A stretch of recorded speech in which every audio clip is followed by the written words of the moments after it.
Hello mga ka-level, so di ako ron sa Comelec mga ka-level para mag-update niyo mga ka-level o kinsay ni file sa ilang kandidacy diri mga ka-level.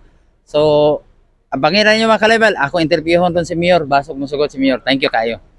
So mga ka-level, ato rong ma-interview mga ka-level ang ni file na siyang kandidasyon si Mayor Inday Hazel Tuanda. So Mayor, salamat kay Mayor nga gitagaan ko nimong time. So unsay masulti nimo Mayor sa naka-file na karos imong candidacy and then what is your message?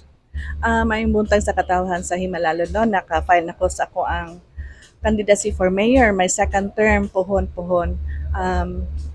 Pasalamat na ko sa Ginoo nga gihatagan ko niya dakong kusog nga masumpayan pa yun nako ang akong dakong serbisyo nga gihatag nako sa lungsod sa Himalalo.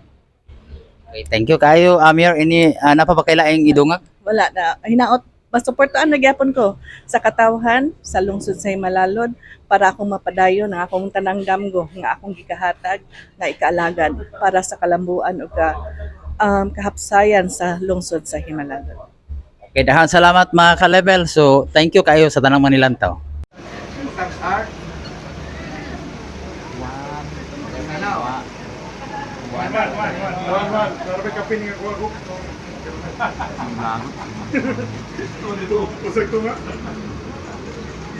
Okay.